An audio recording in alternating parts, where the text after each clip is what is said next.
Aloha. Great job today. I'm going to make this quick. Won't take too much time.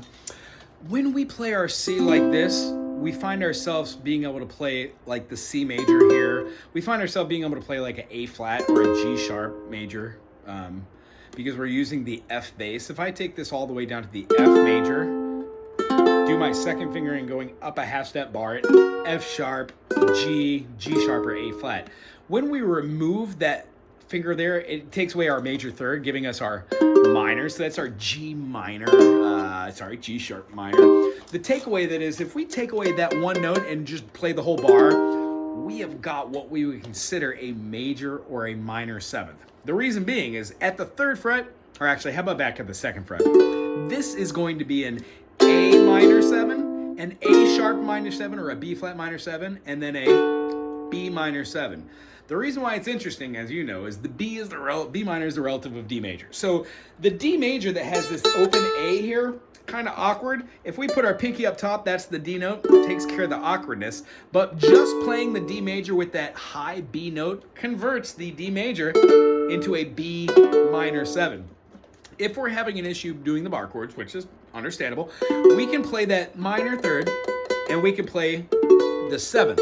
What I would suggest to the suggestible audience is if we're struggling or we're just not feeling the bar chords and you're not needing to have that actual minor third, major third, minor third, same relativity, you can play that B minor seven and just don't give enough attention to that G as an A note. You quite literally can play the same B minor seven, but just don't press down hard. What you get is the D major, or the B minor, but not the A note, which would turn it into the seventh. Food for thought. Other than that, we had talked about going from the A minor to the A minor to the A minor. I prefer using my third finger because when I move from the A minor here and then slide up, it's the finger that falls down on the G string at the fifth fret, giving me my finger space and the fret space, and then my finger goes on the C, thusly giving me both of my C notes in the A minor, A, C, E. All right, yeah, the minor third. And then all I got to do is throw down my other two fingers, which, in my opinion, they fall down quite easy because it feels like that backwards triangle that we use for the B diminished G7, the F sharp minor, and then here the A minor. So the way that I get to one place to the other would be playing third finger rather than the second finger, but correct would be either second or first. Third's a little out there, but I do go from here, slide it up here, throw down my C again, throw down my two missing notes, and then when I move for my other A minor, which is basically these three, I move that right away, and then I switch those two bookends and put a finger out. When playing through melodies like a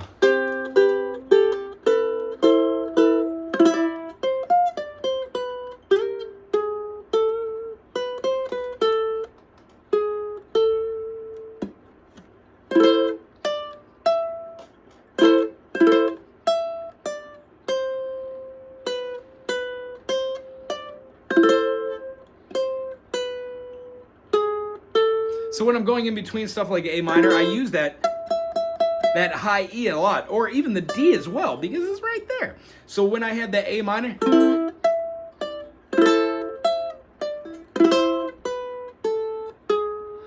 I know that note's not in the chord, but I love having that G sharp there because it's my moving note. So when I find myself using the A minor a lot, I find myself moving through the patterns of Do, Re, Mi, Fa, Sol, La, Ti, Do. C major all day there with the A minor.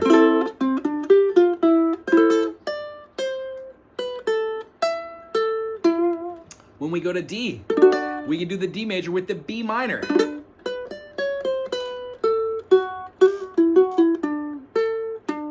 The B minor, D major, relatively same. So being able to go in between the intervals is where it's at. So the takeaway from today, play like an A minor for first finger, and then play it with the A minor in first number, what is that? What's the lowest note on there? The lowest note on there is the F. No, that can't be right.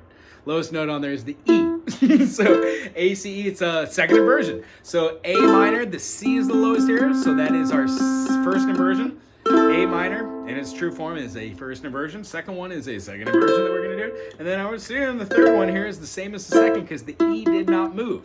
However, if I were to play the A note all the way up here, I would have a different string of notes happening. A, B, C. So right here, this A minor looks exactly like the E minor down here. So knowing that at the 7th fret, the C major is built off the 7th fret, looks like a G, yeah, but when I play at the 7th, it's a C. Thusly, when I play that E minor at the 7th fret, it gives me my A minor, the relative of that C major. Just the same as G major, E minor, relative major minor. So go from the A minor to the A minor, B flat minor to the B flat minor, B minor to the B minor, C sharp minor to the C sharp minor, so on and so forth. The other school of thought, which I really traditionally enjoy, is to play the major, minor, minor, major, major, minor, diminished movements. You could go through them, how about in the key of F? F major would start on the 1st fret and then go all the way to the 5th fret, bar up, and play what looks like the C major.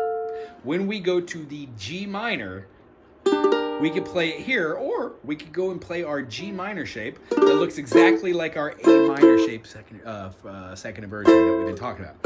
So G minor, second inversion, right here, we would have the lowest note on the bass would be the D note, G, B, D, so it would be a second inversion. This G minor, ooh, that was ugly. No, it's pretty, but it was wrong chord. There it is. So F major up to F major, right? Our G minor is going to be going up to a G minor. Because this one looks like the C up here, and that's what we played from the F, it would make sense if our brain goes, well, D minor is C major, D minor, E minor, F major. This D minor shape falls right here, which is our G minor.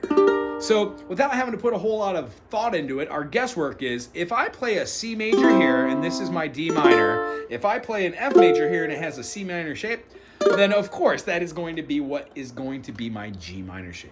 Thusly, an E minor shape up here with the bar at the 5 makes what looks like an E minor, which is the minor third of C. C, D, E. Thusly, F, G, A.